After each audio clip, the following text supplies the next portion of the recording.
Eu sou um ex-santero. Alguém que se envolveu em trabalhos sombrios e, sinceramente, não me orgulho disso. Apesar de ser santero, nunca tinha vivenciado algo assim antes. Hoje em dia, vemos esposas pedindo trabalhos para os maridos, filhos maltratando os pais, pais tentando curar seus filhos de males e até pessoas demoníacas desejando o mal para outros. Essa história não é tanto sobre horror, mas sim sobre amor e lições de vida que nos fazem repensar. Eu sei que repensar pode parecer estranho vindo de alguém envolvido em práticas sombrias como a santeria. Fiz parte disso por muito tempo, desde a infância. Perdi toda a sensibilidade e medo, pois meus amigos eram entidades espirituais como Iemaia, Xango, Elégua e outros que eu considerava como demônios. Isso me fez pensar que tudo isso era normal. Nunca fui católico ou cristão. Fui criado sob crenças indianas. Então, para mim, nada disso foi estranho, pois considerava Lúcifer meu amigo. Imagine o quanto isso foi difícil para o meu coração. Mas sei que você quer ouvir uma história que foi mais desafiadora para mim do que assustadora para os humanos. Atualmente, todas as minhas tarefas como santero são extremamente incríveis e assustadoras. Mas naquela época eu as considerava simplesmente desafiadoras ou até transcendentes. Isso aconteceu cerca de 30 anos atrás. Agora tenho 80 anos. Naquela época não tínhamos a tecnologia avançada que existe hoje. A televisão era algo novo e a época era um pouco mais inocente. Comecei como santero e ganhei respeito de algumas bruxas do meu país. Mas também havia alguns que, por inveja, tentavam arruinar a reputação dos outros. Alguns eram desajeitados quando se tratava de lidar com trabalhos sombrios. E essa é a história que quero contar. Certo dia, uma mulher chamada Amanda veio ao meu escritório e desabafou sobre seu grande problema. Fiquei perplexo e pedi para ela se sentar. Ofereci-lhe uma bebida calmante de chá de ervas para acalmar sua aura e clarear sua mente. Após alguns minutos, ela se acalmou um pouco e me contou: "Professor, meu marido está muito doente no hospital.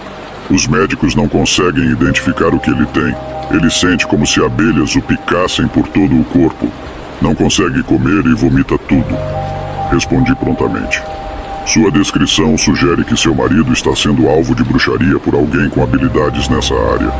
Alguém o está fazendo sofrer por motivos desconhecidos. Então decidi investigar pessoalmente. Combinei com ela de nos encontrarmos no hospital no dia seguinte às 11 horas da manhã, onde seu marido estava internado.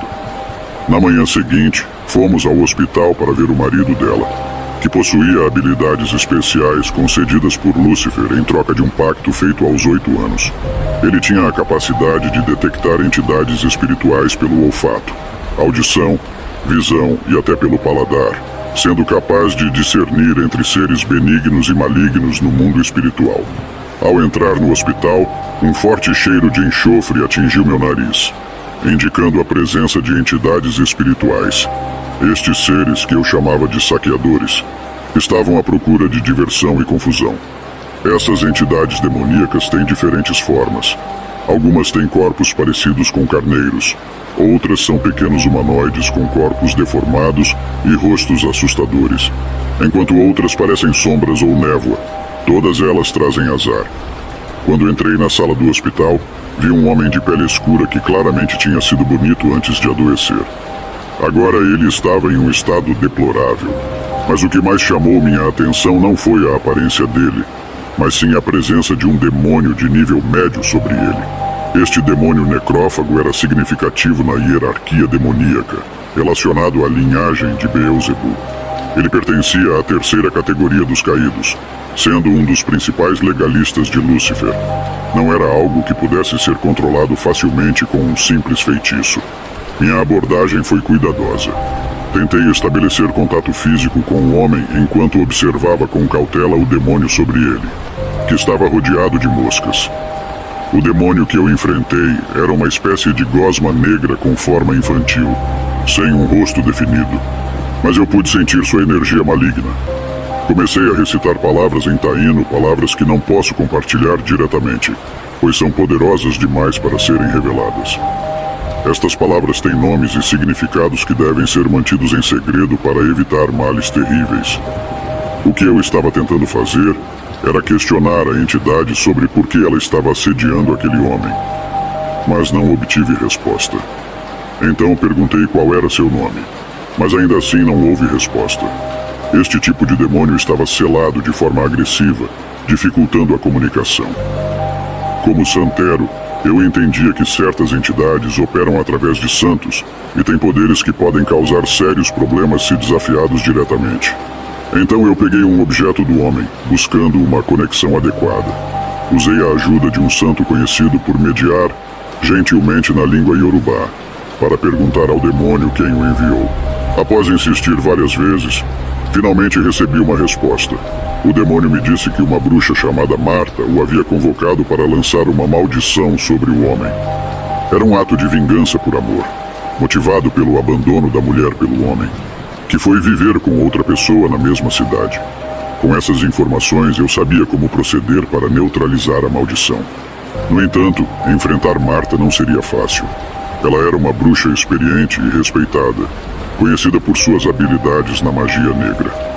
A mulher que mencionei anteriormente era uma bruxa experiente, com muito conhecimento sobre esses assuntos.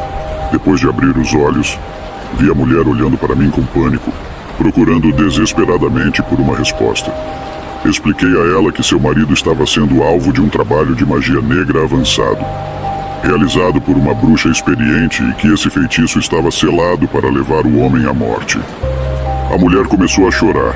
Seu olhar estava perdido em pensamentos confusos. Ela não conseguia entender como seu marido se envolveu em uma infidelidade que o colocou nessa situação.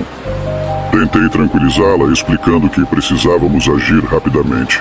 Pedi que ela reunisse algumas coisas para um ritual que faríamos mais tarde, a fim de verificar se meus santos poderiam nos ajudar nessa situação. No mundo da bruxaria, fazer um contrafeitiço não era algo que fazíamos com frequência, pois quem solicita trabalhos de bruxaria é responsável pela maioria das consequências. Há uma espécie de pacto nesses casos, em que estamos protegidos contra retaliações. Concluí que a bruxa Marta não teria agido sem proteção adequada. A mulher voltou mais tarde com os itens necessários para o ritual. No ritual, usei um recipiente especial feito de barro, chamado elégua, onde coloquei algumas folhas e pedaços de madeira que representavam a essência do santo. O objetivo era consultar o santo para obter orientação sobre como ajudar o homem afetado. Para iniciar a cerimônia, entrei em contato com elégua usando um colar de búzios como meio de comunicação. Além disso, ofereci algumas bebidas alcoólicas e tabaco como oferendas à elégua. Perguntei ao santo como poderíamos libertar o homem do mal que o afligia. Mas elégua informou que o homem estava casado com uma bruxa. A mulher havia buscado a ajuda de Marta, outra bruxa, e estava sob a proteção dela. Elégua deixou claro que, devido ao pacto entre a mulher e os santos, eu não poderia quebrá-lo ou atacá-la sem consequências perigosas. Era uma situação difícil, pois entrar em conflito com santos ou bruxos poderia levar a resultados desastrosos. Na época, mesmo que não fizesse sentido para mim, aceitei que o trabalho de magia negra levaria dias para surtir efeito. Não havia maneira de atacar a mulher sem violar as regras espirituais que regiam os pactos e acordos entre bruxos e santos. No final da cerimônia, expliquei à mulher a situação complicada envolvendo seu marido.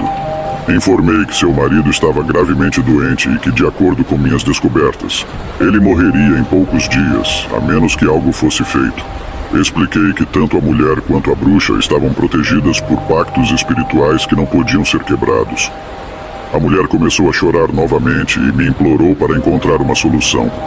Ela desejava desesperadamente fazer algo para salvar seu marido. Fiquei impressionado com sua determinação e prometi encontrar uma maneira de ajudar. Instruí a mulher a preparar 2 fotos, uma dela e uma do marido, e colocá-las juntas em um recipiente com água especial que eu providenciaria. Essas fotos deveriam permanecer juntas por um dia inteiro e então à meia-noite.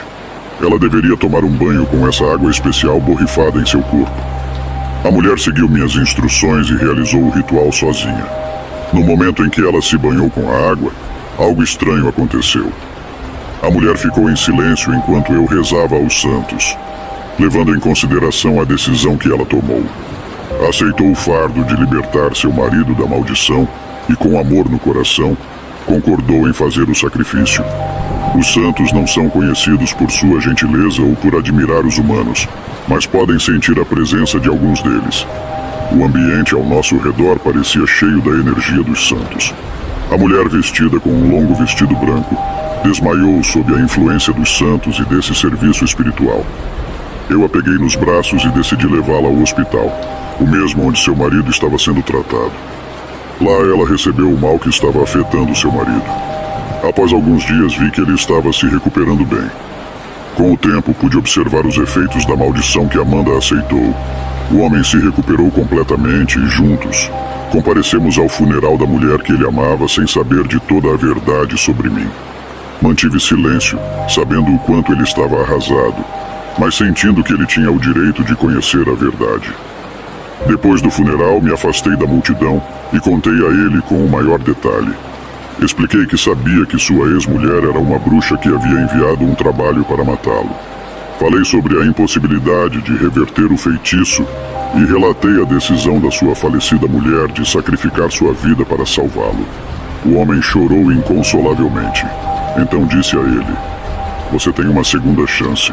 Honre a memória dela tornando sua vida algo bom, porque ela deu tudo para que você pudesse viver." Com essas palavras, deixei o cemitério enquanto meditava sobre o poder do amor que triunfa sobre a bruxaria e a morte.